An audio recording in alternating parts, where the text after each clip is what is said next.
There's no way a fat kid like you could be mine. Get lost, you pig. Nick shouted angrily, and I stepped in to protect Tony. If you won't acknowledge Tony as your own child, then I'll take him in. Later, after discovering that Tony had appeared on TV, my son and his wife came to the house. Tony, let's go home with us. To these two, Tony responded, Who are you people? I'm Hannah White. Ever since my husband passed away a few years ago, I've been living alone. Living alone in a big house was lonely. I didn't have any particular hobbies, so every day was boring beyond belief. But there was one thing I looked forward to. That was seeing my grandson, Tony. Meeting my adorable grandson Tony was my only source of comfort. My son Nick and his wife Wendy run a nightclub together. It seems to be doing reasonably well, as they always appear busy. They had a baby when they had been married for a few years. Apparently, they had a plan to have a daughter and make her the poster girl for their club. Before the baby's gender was even clear, they went on a shopping spree for baby girl items, eagerly anticipating the arrival of a daughter. However, when the baby was born, it turned out to be a boy. The disappointment for both of them upon learning it was a boy was significant. I thought that once they saw the baby, they would find him adorable no matter what. I was optimistic, but it didn't turn out that way. Nick and Wendy showed little interest in the newborn baby and didn't seem inclined to take care of him much. They didn't even bother to think about the baby's name. I got fed up and suggested several options, from which they eventually chose the name Tony. They never showed any interest in Tony, no matter how much time passed. They were determined to have a girl next time, but they never conceived again. Over time, Wendy started to harbor what seemed like hatred towards Tony. Our plan was ruined because Tony wasn't a girl. It's all your fault. It seemed like Wendy harbored such misplaced hatred within her. Furthermore, Nick also started to adopt a cold attitude towards Tony, influenced by Wendy. If I had intervened at that point, perhaps things wouldn't have turned out this way.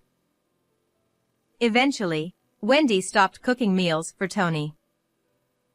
Wendy would leave a $5 bill on the table every day before heading out to work, and she wouldn't return until nearly dawn.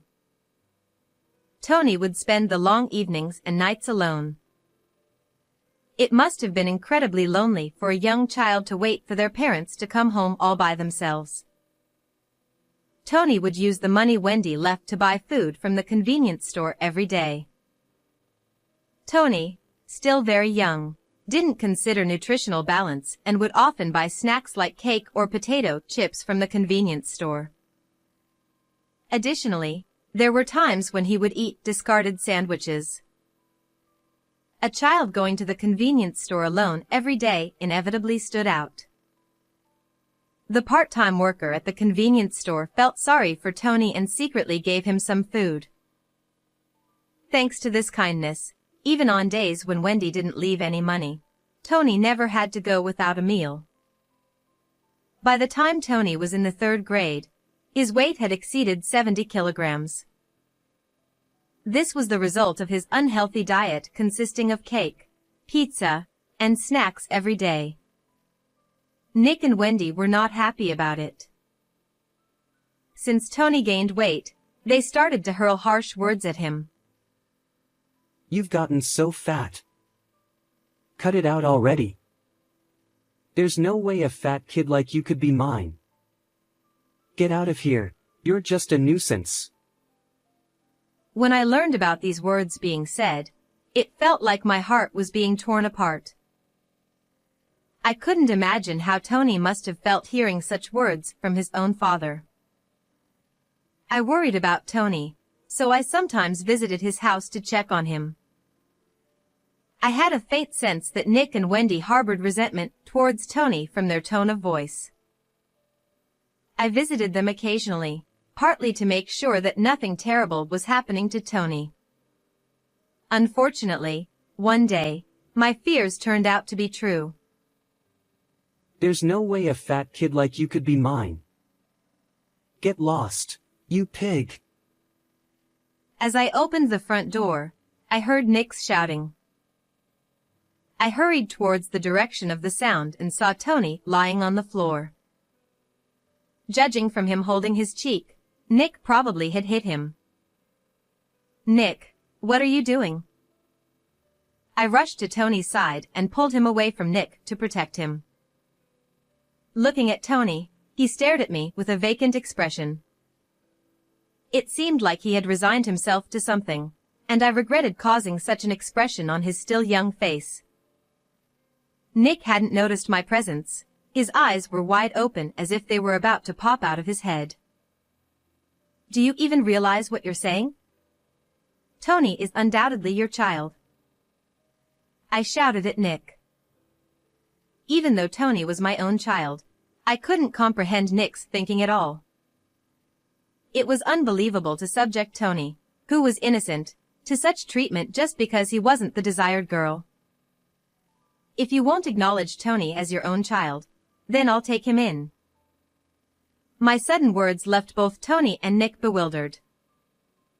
From there, things progressed smoothly. Nick and Wendy eagerly jumped at my offer, seeing it as a convenient way to get rid of their problem. Thank you, Mom. Now we can focus on running the business, right, Wendy? Yeah, thank you so much. On the day I took Tony in, they said these words with brighter smiles than I had ever seen on them. Their smiles made me feel sad. I realized just how little they had cherished Tony. I had been watching, thinking that being with his biological parents would make Tony happy, but seeing this made me strongly regret not taking him in sooner. On our way back home, Tony said something like this. "I'm sorry. I'll grow up quickly and leave." What is he saying? When I asked him again, Tony was expressionless. "You regret taking me in, don't you? You've been making scary faces since earlier." Did I have such an expression?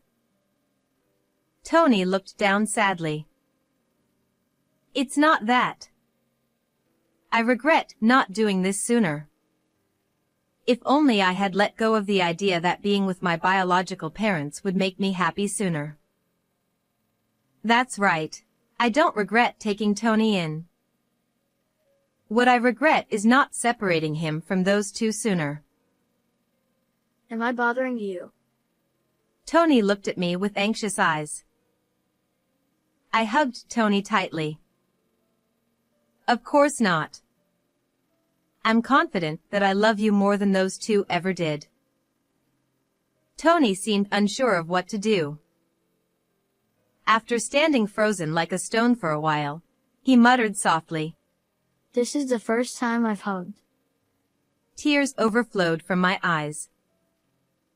I made a firm decision to make this child happy, no matter what.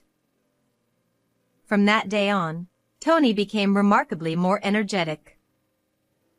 He started laughing and talking much more than before, which was hard to believe considering his previous demeanor. Every day when he came back from school, he would happily tell me about his day while helping with dinner preparations. "You look happy today, Tony.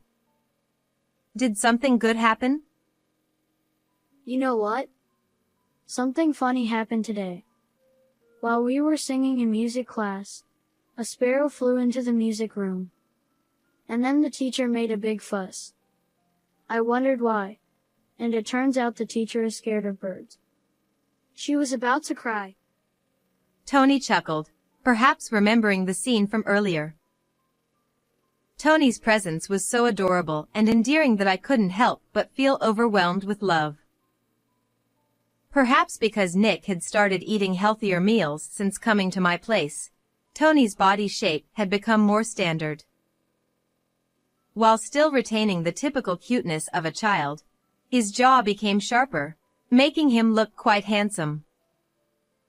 He shyly told me that he had started to get approached by girls at school more often.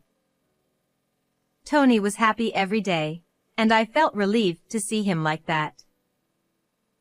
It was the day of the first parent-teacher meeting since I took Tony in. The teacher made a suggestion. Would you consider having Tony take an IQ test at the hospital? This suggestion made me anxious. It felt like they were implying there was a problem with Tony's intelligence. Is Tony falling behind compared to others? When I asked, the teacher waved her hand hastily. No, quite the opposite. From my experience, Tony is likely gifted. The term gifted was unfamiliar to me, and I felt a bit puzzled. According to the teacher, gifted refers to children who have innate high abilities compared to their peers. The teacher handed me a sheet of paper. This is a graph showing his academic performance. As you can see, his grades have dramatically improved from a certain point. Indeed, the sudden rise on the graph was noticeable. Looking at the dates on the horizontal axis, it was clear that the change occurred shortly after I took Tony in. Since it was so sudden, I asked Tony if he had started attending a tutoring center or something. Even so, this kind of improvement is unusual. But that wasn't it. Apparently, Tony had been deliberately adjusting his performance to avoid getting good grades. I didn't quite understand what the teacher meant, so I looked at Tony, who was sitting beside me. Noticing my gaze, Tony spoke up. In my previous home, if they found out I was getting good grades, they didn't like it. They called me arrogant and hit me even more. He shrugged his shoulders. So, during tests, I deliberately left answers blank or wrote the wrong ones. I actually knew all the answers, though. Tony smiled wryly. Now, I don't have to do that, so I just take the tests normally. They're too easy and boring, though. I understand everything just by reading the textbook, so classes aren't interesting. I want to study something more challenging, Tony said with a sigh. For a moment, I worried that the teacher might be offended by Tony's words, but I was relieved to see her laughing loudly. What do you think? If Tony is gifted, we might be able to provide support that suits him. Would you consider having him take the test at the hospital? If it would benefit Tony. With that in mind, I decided to take Tony to the hospital over the weekend. Based on Tony's behavior at school and at home, as well as the results of the IQ test, there is a possibility that Tony is gifted, the doctor said firmly. Tony's IQ was significantly higher than average, and I was surprised. I didn't know Tony was so intelligent. No wonder schoolwork is easy for him. I decided to hire a private tutor for Tony to fulfill his wish of studying more challenging subjects. The tutor is a veteran who graduated from a famous university in the UK and understands Tony's needs well. It's more fun than schoolwork. Tony was delighted. Tony passed the first-class math exam recommended by his tutor. When the tutor posted about it on social media as my proud student, it quickly went viral. Tony became an overnight sensation, and newspapers and television stations started coming to interview him one after another. One day, while spending time with Tony as usual, the doorbell rang. Oh. Have the reporters come already? There was still about 30 minutes until the interview time. Assuming it was the reporters, I opened the door and was surprised. It's been a while, Mom. We've come to pick up Tony. There was Nick and Wendy. What brings you here? When I asked, Wendy smiled and said, Thank you for taking care of Tony. From now on, he'll be living with us. I was taken aback by her words. What is she saying now? Are you kidding? Tony has interviews scheduled. We're busy, so please leave. Upon hearing the word interview, Nick and Wendy's eyes sparkled. I knew it. That was Tony after all. I saw him on TV. Our son is truly amazing. The two exchanged looks, clearly excited. And then, they said something unbelievable. Once Tony comes back, our store will be secure. Wendy nodded along beside Nick. If customers come for Tony, our sales will increase more than ever. And in the future, he can take over the business. It'll make things easier for us. I'm appalled by the selfish thoughts of those two. They said Tony wasn't theirs, but as soon as they found out Tony is talented, they came to take him back. Tony, a child, isn't parents' property. I've had enough. When I was determined to give them a piece of my mind, Tony appeared behind me. Seeing Tony, Nick and Wendy smiled. Their smiles only fueled my irritation further. However, those smiles of the two were shattered by Tony's few words. Who are you guys? Tony looked straight at the two of them and said. They couldn't hide their confusion. Who? We're your mom and dad. You're our dear child I gave birth to with a lot of pain. Wendy's words made me sick. To call him their dear child, how could they say that? As I was about to say something in response, Tony chuckled softly. My only parent here is her. I don't know you who abandoned me. Tony said firmly. Tony, she's your grandma, not your parent. Come home with us. Nick said gently, trying to reason with him. Tony glared at Nick. My home is this house with Grandma. Unlike you two, Grandma has shown me love. You're not my parents. You abandoned me and then come to take me back when you find me useful. This is the first time Tony has raised his voice so much. Nick and Wendy's faces contorted in dismay. Nick, visibly frustrated, reached out to grab Tony's arm.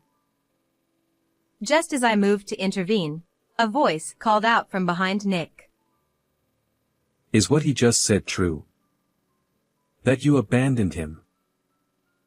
Reporters gathered around with solemn expressions. They were here to interview Tony. It seemed the appointed time had passed without notice.